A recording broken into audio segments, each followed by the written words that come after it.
Collapsologue et effondrement de civilisation, j'ai décidé de produire l'enregistrement présent suite à l'écoute d'un autre enregistrement que vous pouvez retrouver sur YouTube qui parle des collapsologues. Donc, c'est un documentaire récent, très bien fait.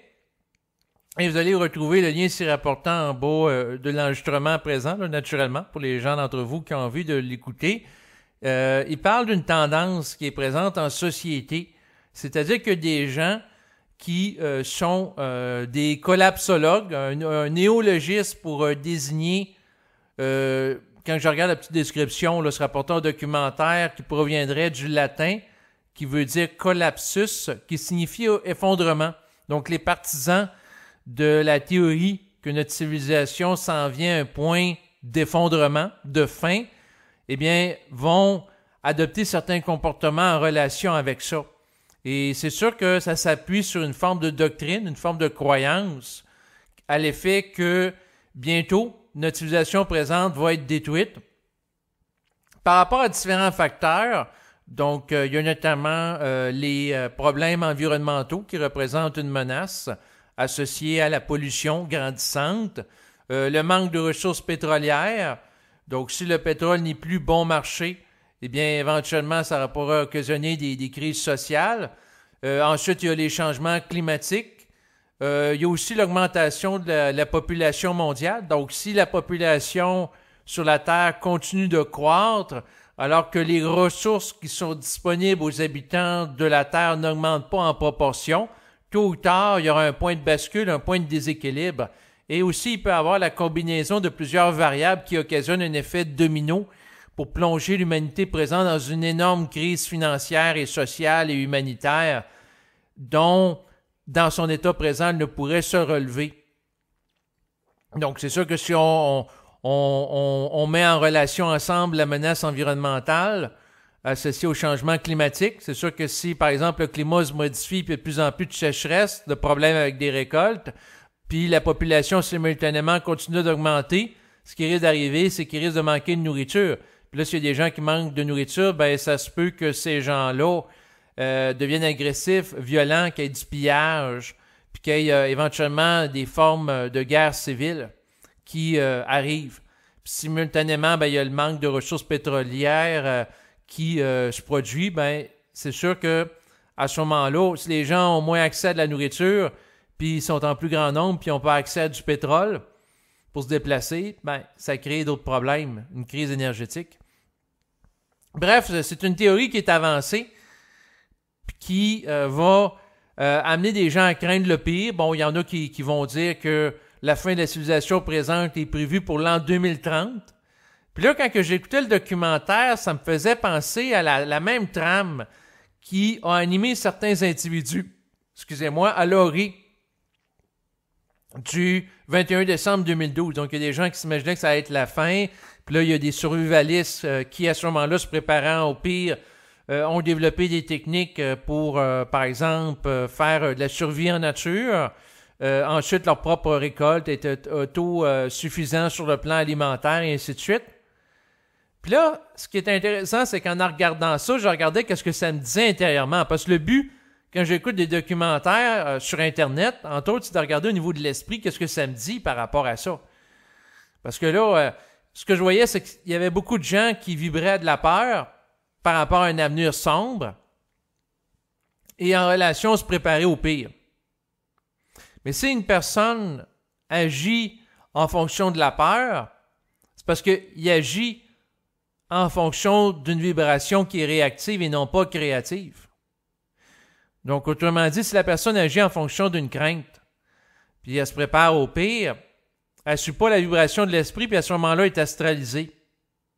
Tandis que si la personne a un élan intérieur, que ça ait dit, par exemple, de s'intéresser à la permaculture, puis d'être autonome sur le plan alimentaire, ben là, c'est une inclinaison intérieure. Mais si c'est une inclinaison intérieure réelle de la personne de faire ça, elle ne fera pas ça en relation avec une adhésion à la croyance, en la théorie de l'effondrement global de la civilisation. D'ailleurs, l'effondrement global de la civilisation, c'est une théorie présentement. Puis après tout, comme c'était présenté dans le reportage, il y a eu déjà des fins de civilisation qui ont été annoncées dans le passé, puis ça ne s'est pas produit. Tu sais, il y a des gens qui, dans le passé, avaient annoncé qu'il allait avoir un manque de pétrole abondant.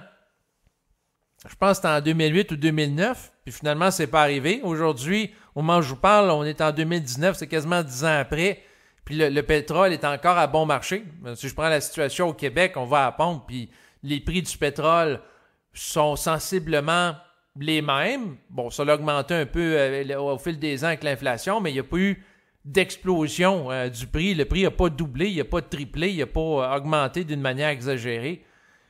Bien qu'on peut toujours critiquer les augmentations du coût du pétrole lorsqu'elle arrive, bien entendu, mais il n'y a pas eu de crise majeure à ce niveau-là.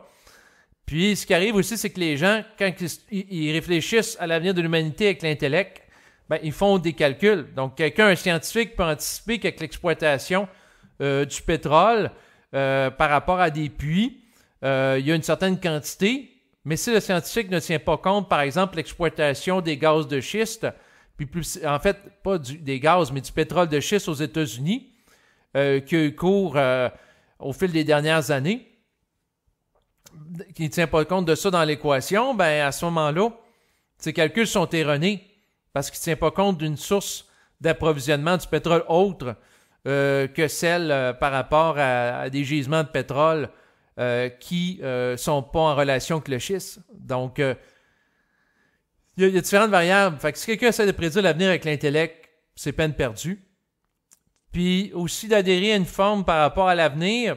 Si la personne, intérieurement, ça dit qu'on ne se tape pas la tête avec ça, c'est pas les êtres humains qui, en réfléchissant, vont savoir qu'est-ce qui va arriver dans l'avenir.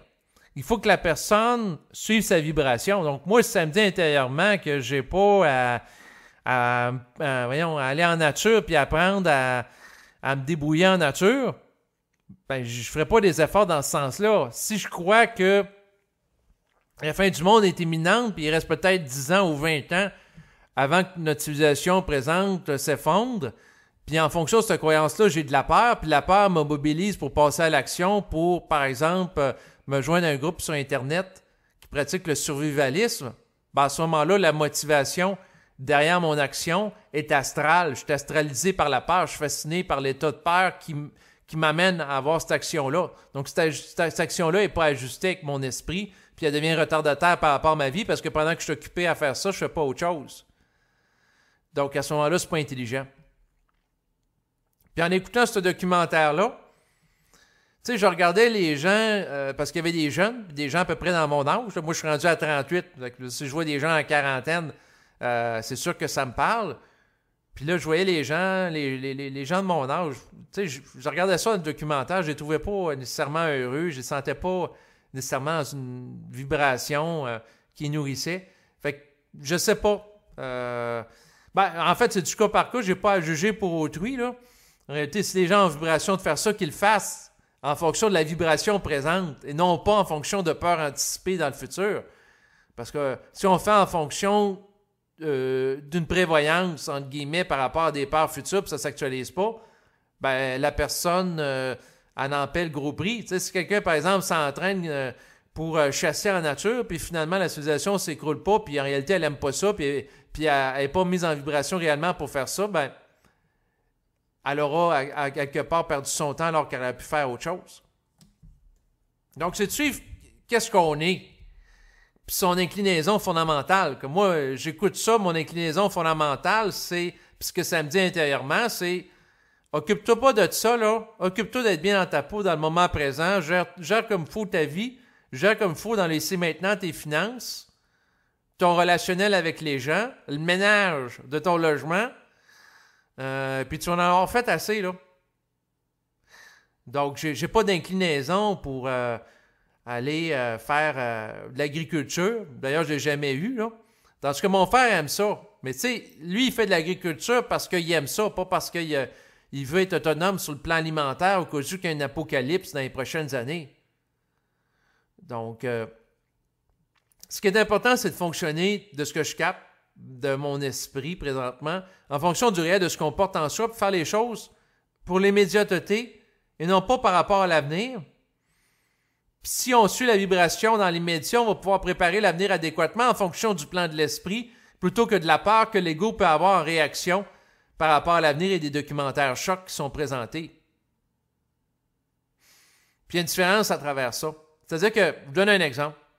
Quand que j'étais jeune, j'avais comme inclinaison de suivre des cours de musique. Puis moi, je m'intéressais à la musique. Puis j'ai suivi les cours de musique. Puis ça m'a aidé à me développer. J'ai notamment fait des cours de chant.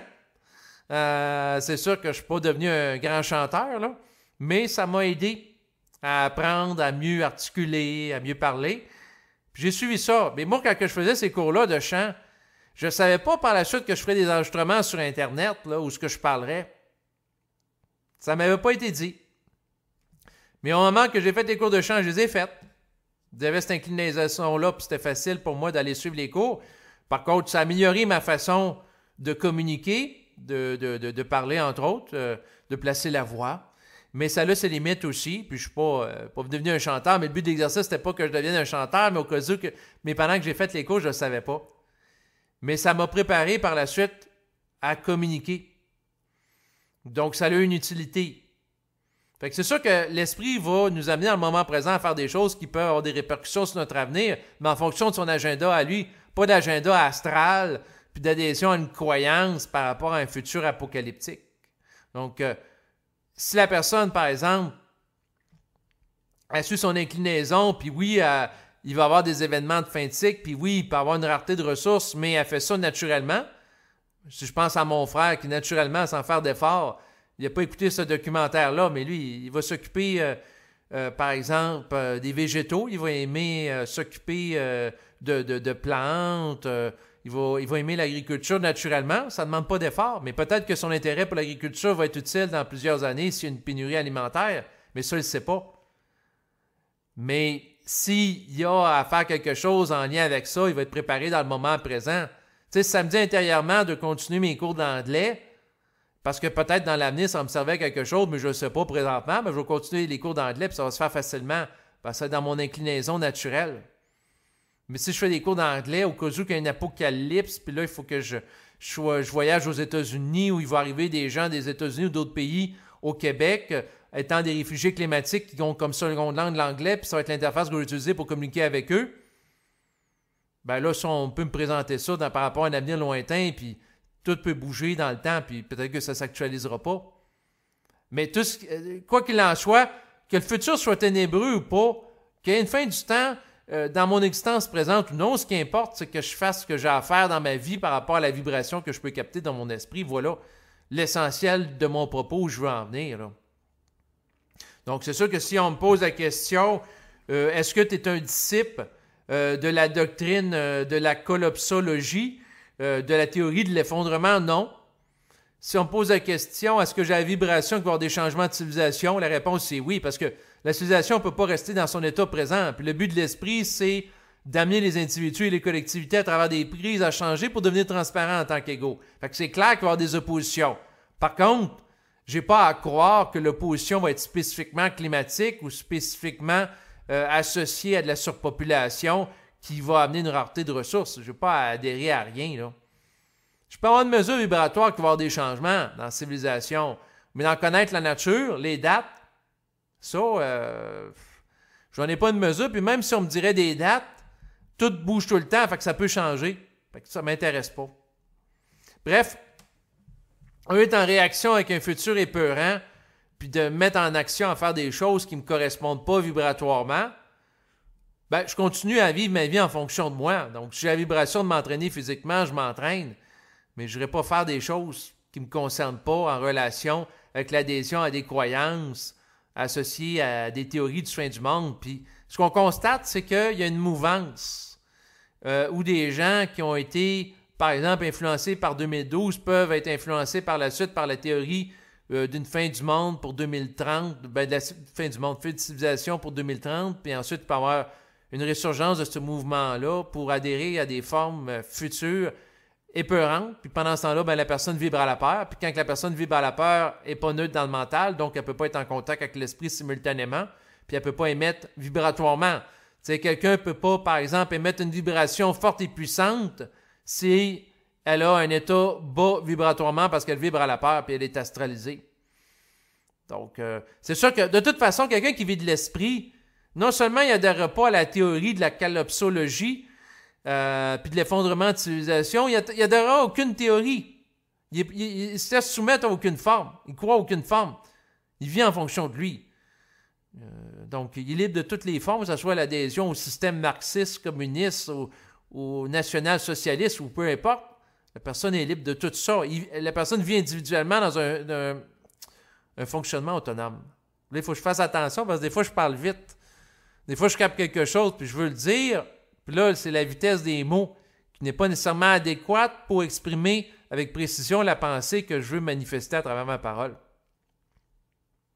Mais bref, je vais continuer à vivre ma vie, m'écouter de documentaire, je passe à autre chose, en suivant toujours mon inclinaison fondamentale plutôt que de me laisser influencer par l'environnement. C'est sûr que si j'entre en vibration en écoutant un documentaire sur l'importance du jardinage, puis ça me dit intérieurement qu'il faut que tu jardines, je peux regarder intérieurement pourquoi il faut que je jardine. Puis là, ça me dit, ça va te calmer là, parce que là, tu fais trop d'ordinateur. Je vais dire, ouais, c'est intelligent. Fait que je vais jardiner, mais c'est pas parce que j'ai peur qu'il manque de nourriture dans le futur en relation qu'un effondrement de civilisation, ce qui est différent. Donc, voilà l'essentiel où je voulais en venir. Je vous remercie de votre écoute encore une fois. Je vous dis à bientôt. Au revoir.